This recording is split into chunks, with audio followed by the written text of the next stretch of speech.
Hey guys, Brendan and Amanda here from Atlas CrossFit. Today we're going to talk about the kip and how it translates into the toast bar and the pull-up. Amanda has a great background in gymnastics and she can make this look a lot prettier than I can, so I am going to defer to her movement-wise, but I'm still going to be talking to you guys through everything. So Amanda, have you jump up on the bar. For the kip, this is a shoulder-generated movement. You will see her feet move, but it is her shoulders that are initiating movement. So just start with a small kip for me, Amanda.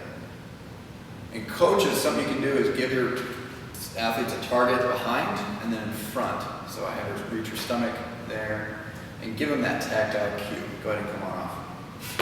One thing you may have noticed, again, this is kind of drilled into her, but most people don't have a gymnastics background. She kept her legs together and her toes nice and pointed. We want to keep that tension throughout the body so that the kip has the most maximum force being transferred up. So coming out of that kip, what we can do is use that force, power generated to get us either up with our chin over the bar or up getting our toes to the bar. Once again, it's all going to kind of come from that shoulder mechanics. So we'll go ahead and face this way. Let's do the pull-up first. So she's going to start with a gentle kip again. It's going to build. And once she feels ready, she's going to push into that bar. And she's actually going to use, if you can watch her hips, they go from closed to open really fast. Good. Go ahead and relax. She's leveraging her weight into the bar, closing the angle in her shoulder, using her lats, engaging there. But then what happens is she has a closed angle in her hips as well. She explosively opens her hips and pulls at the same time. That hip drive helps get her chin over the bar, and then her arms being engaged helps as well. So it's kind of like some of it's timing, a lot of it is strength as well. The kip, some people like to say it's easier, but you're generating more power, you're doing more reps in less time, so it is a strength movement as well. But the hip drive, that's the big thing. One thing you can do if an athlete is struggling with this, go ahead and pop on up. What I'm going to have you do, Amanda, is never open your hips and still get your chin over the bar.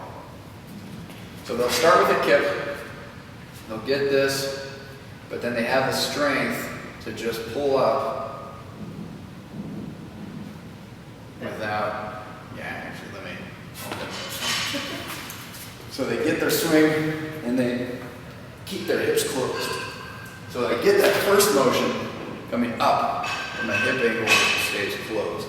What you can do for them is give them the cue of bringing their feet behind their butt. It's not ideal to have their knees bent, but if it helps them get that hip open, giving them that cue to bring their feet back will help. This can also help people lead into a butterfly. You want to show a couple butterflies?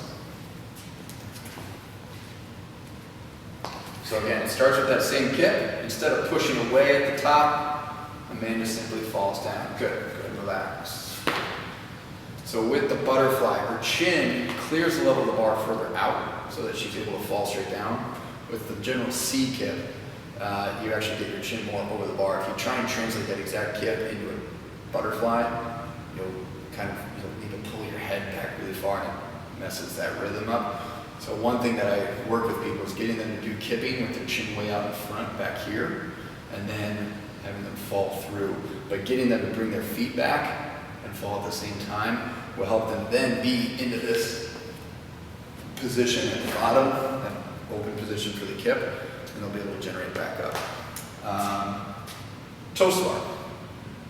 Once again, that kip starts the same way.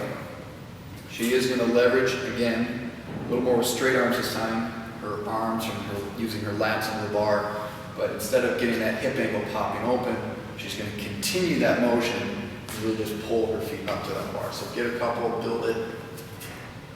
So same kip to start, leveraging in with the shoulders, closing that angle, and now she starts pulling those feet up, touching those toes to the bar.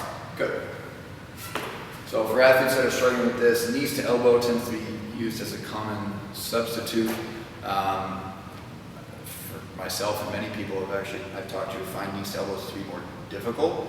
And what ends up happening is the athlete just sits there, does this, and they're not really building much of that strength. So I like to tell my athletes, keep your legs straight as long as you can, and just lift them as high as you can, bit by bit, you will start to see progress of that moving up.